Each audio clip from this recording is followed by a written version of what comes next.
नमस्कार, मैं Amit Kumar Dikshit Genesis Physics Classes में आपका स्वागत करता हूं।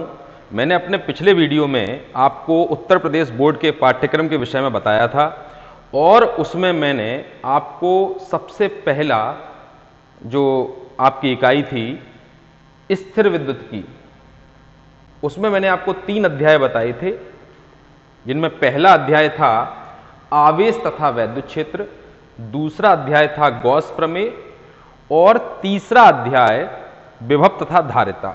ये पूरी इकाई, ये पूरी यूनिट स्थिर विद्युत की आपकी 8 अंक की अब तक आती थी। आने वाले समय में क्या परिवर्तन होता है वो बात की बात है, मैंने पिछले वीडियो में भी कहा था। तो अभी हम उसकी 8 अंकों की तैयारी मानकर चलते हैं और उसका पहला अध्याय आज प्रारंभ करेंगे, वैद्युत क्षेत्र तथा आवेश। सबसे पहले हम स्थिर विद्युत्की के विषय में जान लेते हैं कि स्थिर विद्युत्की क्या है। तो नाम से ही हमको पता चलता है कि जब आवेश स्थिर हो किसी भी वस्तु पर, अगर आवेश स्थिर है तो हम उसको कह सकते हैं कि वो स्थिर विद्युत की शाखा के अंतर्गत आएगा। मतलब भौतिक विज्ञान की वह शाखा जिसमें आवेश स्थिर रहता है, आवेश अपनी जगह से दूसरे स्थान पर गति नहीं करता है, ऐसी शाखा को हम स्थिर विद्युत की कहते हैं। मतलब सरल शब्दों में अगर हम कहेंगे तो भौतिक विज्ञान की वह शाखा जिसमें आवेश स्थिर रहता है स्थिर विद्युत की कहलाती है। अब स्थिर विद्युत की का हमारा पहला अध्याय जो है वो आवेश तथा वैद्युत क्षेत्र। तो सबसे पहले हमारे मन में आता है कि आवेश क्या है, तो हम उसके लिए आवेश का पूरा इतिहास सीखेंगे, पढ़ेंगे, समझेंगे, कहाँ से आवेश की जानकारी हुई हमें। तो अगर हम 2600 वर्ष पूर्व की बात करें तो यूनान में एक स्थान है मिलेटस, वहां पर एक दार्शनिक, उस समय वैज्ञानिक नहीं कहते थे, दार्शनिक ही कहते थे, तो दार्शनिक थेल्स थे। उन्होंने एक अंबर नाम का पदार्थ था, उस अंबर नाम के पदार्थ को उन्होंने भेड़ की खाल यानी कि ऊन रब किया, रगड़ा। तो उन्होंने देखा कि अंबर पर एक विशेष तरीके का गुण आ गया। क्या गुण आ गया कि अंबर नाम का वह पदार्थ छोटे छोटे तिनकों को, छोटे छोटे टुकड़ों को, छोटे छोटे कपास रुई के टुकड़ों को अपनी ओर आकर्षित करने लगा।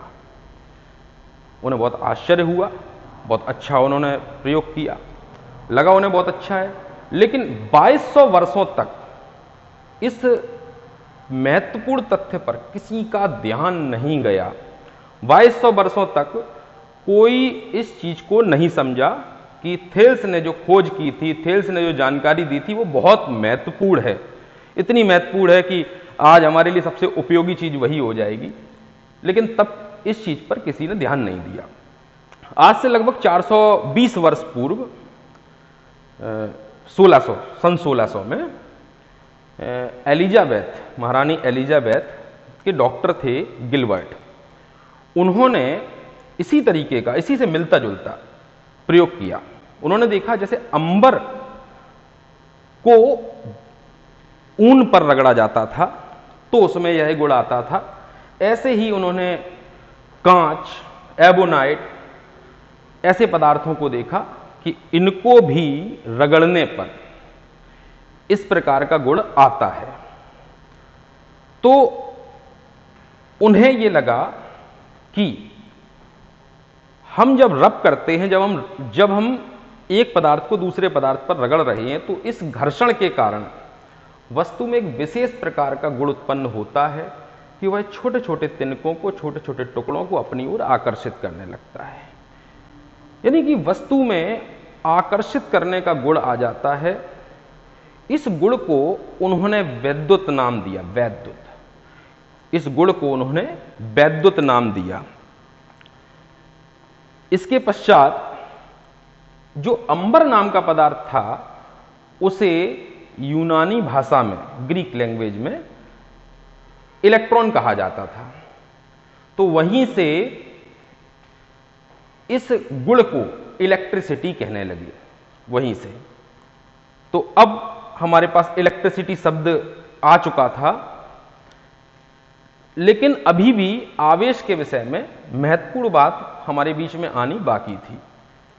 तो जब ये सब प्रक्रिया चलती रही तो उसी बीच में एक वैज्ञानिक आए, फ्रैंकलिन, बेंजामिन फ्रैंकलिन, लगभग सन 1750 के आसपास, और उन्होंने कहा कि किसी भी वस्तु पर जो आकर्षित करने का गुण आता है घर्षण के कारण, उस गुण को हम आवेश कहते हैं, उस गुण को हम आवेश कहते हैं। तो हम लोग आवेश को अगर परिभाषा के रूप में पढ़ें तो आवेश क्या है? आवेश किसी भी वस्तु का वह गुण है, किसी भी वस्तु या कण का वह गुण है जिसके कारण वह वैद्युत क्षेत्र वैद्युत या चुंबकीय गुण को प्रकट करता है। मतलब आवेश किसी भी वस्तु या कण का वह गुण है जिसके कारण वह वैद्युत या चुंबकीय प्रभाव दिखाता है। आवेश एक अदिश राशि में की श्रेणी में रखा गया है, यानी आवेश एक अदिश राशि है और इसे हम स्मॉल q से प्रकट करते हैं। अगर हम इसकी यूनिट की मात्रक की बात करें तो इसका मात्रक कूलम होता है, कूलम। आप वीडियो को बैक करके इस परिभाषा को यहीं से आप नोट करना अपना शुरू करेंगे और नोट्स बनाएंगे। ये आपके पहले अध्याय की आप एक तरीके से कह सकते हैं पहला टॉपिक है और इसको आप यहीं से नोट करना शुरू करेंगे। वीडियो को पॉज करते जाएंगे और नोट कर लेंगे। तो हम बात कर रहे थे कि आवेश का मात्रक क्या होता है? कूलाम होता है। आवेश का मात्रक कूलाम होता है। आवेश की अगर हम बात करें तो जैसा कि हम बता रहे थे कि बेंजामिन फ्रैंकलिन ने आवेश को दो श्रेणियों में बांटा, एक धन आवेश और एक ऋण आवेश। और यहीं से उन्होंने बताया कि अगर दो धन आवेश हैं तो उनके बीच में हमेशा और हमेशा प्रतिकर्षण बल कार्य करता है। अगर दो ऋण आवेश हैं तो भी उनके बीच में प्रतिकर्षण बल कार्य करता है। मतलब एक जैसे जो आवेश होंगे उनके बीच में हमेशा प्रतिकर्षण बल होगा, यानी दो धनावेशों के बीच में प्रतिकर्षण और दो ऋणावेशों के बीच में प्रतिकर्षण। अगर हम एक धनावेश और एक ऋणावेश को देखें तो इनके बीच में हमेशा आकर्षण बल कार्य करता है। मतलब सजातीय आवेशों में कह सकते हैं प्रतिकर्षण होता है और विजातीय आवेशों में आकर्षण होता है। अब बात, कुछ प्रश्न आते होंगे आपके दिमाग में, जैसे अंबर कैसा पदार्थ है? तो अंबर एक पदार्थ है जो गोंद की तरीके से होता है, रेजिन, गोंद की तरीके से, और पीले रंग का एक पदार्थ होता है जो बाल्टिक महासागर, आपको जानकारी होगी जिन लोगों ने ज्योग्राफी में पढ़ा होगा कि फिनलैंड और जर्मनी के बीच में जो सागर है उसको हम बाल्टिक सागर कहते हैं। तो बाल्टिक सागर से ये अंबर नाम का पदार्थ निकाला जाता है जो कई हजार वर्ष तक जमता हुआ गोंद के रूप धारण कर लिया, उसी को हम अंबर कहते हैं। ठीक है, तो अंबर को हम इलेक्ट्रॉन कहते थे और उसी से इलेक्ट्रिसिटी बता था, ये हम आपको पीछे बता ही चुके हैं। अब बात आती है कि आवेश का सबसे बड़ा मात्रक क्या होता है और सबसे छोटा मात्रक क्या होता है। तो आवेश का सबसे बड़ा मात्रक मैंने लिखा नहीं है, ना ही आपको लिखना है, ध्यान रखना है। आवेश का सबसे बड़ा मात्रक होता है फैराडे और सबसे छोटा मात्रक फ्रैंकलिन। ये दो मात्रक हम याद रखेंगे। आवेश का हम लोग जो मात्रक रखेंगे वो कूलाम ही रखेंगे, लेकिन अगर ध्यान रखने के लिए आप अपना ध्यान रख सकते हैं, सीजीएस पद्धति में इसका मात्रक स्टेट कूलाम होता है। स्टेट कूलाम नोट कर सकते हैं आप उसे।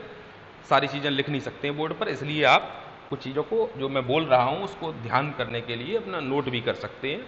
तो सबसे बड़ा मात्रक हो गया अंबर का, आवेश का फैराडे, और सबसे छोटा हो गया फ्रैंकलिन। जो हम लोग यूज करेंगे वो करेंगे कूलाम और सीजीएस पद्धति में स्टेट कूलाम। इतनी चीजें हमको ध्यान रखनी है। अब बात आती है कि आवेश को हम मापेंगे किससे। तो आवेश को हम मापते हैं मूल आवेश इलेक्ट्रॉन से, यानी इलेक्ट्रॉन आवेश को मापने की मूल इकाई है। तो मन में एक प्रश्न आता है, तो इलेक्ट्रॉन के अलावा कुछ और नहीं हो सकता? तो हो सकते हैं, और भी कण आ गए हैं इलेक्ट्रॉन से भी छोटे, quark, up quark, down quark, जो भी है, लेकिन उनको हम लोग काउंट नहीं करते। अभी तक हम लोग सबसे छोटा जो आवेश मानते हैं वो इलेक्ट्रॉन को ही मानते हैं, क्योंकि वो स्वतंत्र अवस्था में हम उनको कह सकते हैं गणना नहीं कर सकते हैं, जान नहीं सकते उनके विषय में। इसलिए क्वार्क को भी हम सबसे छोटा कह सकते हैं मूल आवेश नहीं मानते। तो सबसे पहले अभी किसे मानते हैं? इलेक्ट्रॉन को। तो अभी हम इलेक्ट्रॉन को ही लेंगे। कि आवेश को मापने की मूल इकाई कौन है? इलेक्ट्रॉन है। ठीक है, तो इलेक्ट्रॉन अगर मूल इकाई है तो हमें इलेक्ट्रॉन का आवेश जानना बहुत जरूरी है। तो इलेक्ट्रॉन का आवेश होता है 1.6 × 10⁻19 कूलाम। ये हम याद कर लेंगे इसको कि इलेक्ट्रॉन का आवेश कितना होता है? 1.6 × 10⁻19 कूलाम। ठीक है, इसके बाद बात आती है, जो अगला टॉपिक आपका आएगा, आवेश का क्वांटीकरण। और यहीं से आपका न्यूमेरिकल पहला स्टार्ट होगा, यहीं से आपका न्यूमेरिकल बनना शुरू होगा कि आवेश का क्वांटीकरण क्या होता है। तो किसी भी वस्तु पर जो आवेश की मात्रा होती है वो इलेक्ट्रॉनों की पूर्ण संख्या, यानी कि कह सकते हैं इलेक्ट्रॉनों की संख्या का पूर्ण गुणज होती है। किसी भी वस्तु पर आवेश की मात्रा जो होती है वो इलेक्ट्रॉनों की संख्या का पूर्ण गुणज होती है। हमें इस परिभाषा को बिल्कुल भी याद नहीं करना है, ना हमें याद रखना है। हमें केवल इस बात को अच्छी तरीके से समझ लेना है, क्या कि आवेश का क्वांटीकरण में सरल शब्दों में हम समझेंगे कि आवेश कभी भी आधा अधूरा दूसरी वस्तु पर नहीं जाएगा। आवेश से मतलब इलेक्ट्रॉन। सबसे छोटा कण कौन है? सबसे छोटा आवेश कौन है? इलेक्ट्रॉन। तो वो इलेक्ट्रॉन कभी भी एक वस्तु से दूसरी वस्तु पर नहीं जाएगा आधा अधूरा। मान लीजिए दो वस्तुएं हैं, तो कभी भी इससे एक इलेक्ट्रॉन जाएगा, दो इलेक्ट्रॉन जाएंगे, तीन इलेक्ट्रॉन जाएंगे। ऐसा नहीं होगा कभी 3.5 इलेक्ट्रॉन जाए, 3.25 इलेक्ट्रॉन जाए, ऐसा संभव नहीं है। तो हमको ये याद रखना है कि जब भी आवेश किसी वस्तु पर हम गिनेंगे तो हम इलेक्ट्रॉन से गिनेंगे। और किस प्रकार गिनेंगे? जैसे किसी वस्तु पर 1 इलेक्ट्रॉन है, किसी वस्तु पर 2 इलेक्ट्रॉन है, किसी पर 3 है, 4 है, तो हम इसी तरीके से हम कह सकते हैं किसी वस्तु पर n इलेक्ट्रॉन है तो उसका आवेश हो जाएगा Q = n। इसी को हम आवेश का क्वांटीकरण कहते हैं। इसमें n वस्तु पर इलेक्ट्रॉनों की संख्या, कमी या अधिकता जो भी है हो सकती है, और E इलेक्ट्रॉन का आवेश, जो कि हमने लिख रखा है यहां पर। अब बात आती है कि अगर किसी वस्तु से इलेक्ट्रॉन चले जाएं तो उस पर कौन सा आवेश आता है, या किसी वस्तु पर इलेक्ट्रॉन आ जाएं तो उस पर कौन सा आवेश आता है।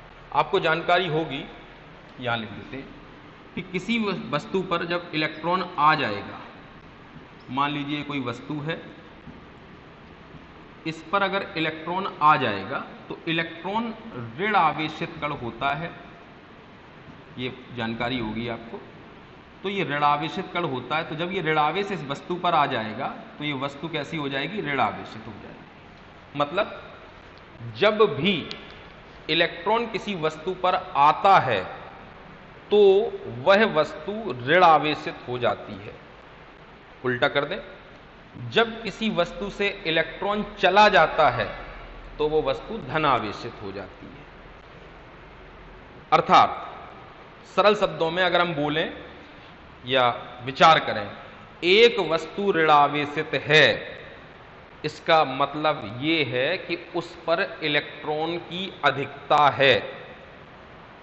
दूसरा, अगर हम बोलें कि एक वस्तु धनावेशित है, इसका मतलब उस पर इलेक्ट्रॉनों की कमी है, मतलब उससे इलेक्ट्रॉन चले गए हैं।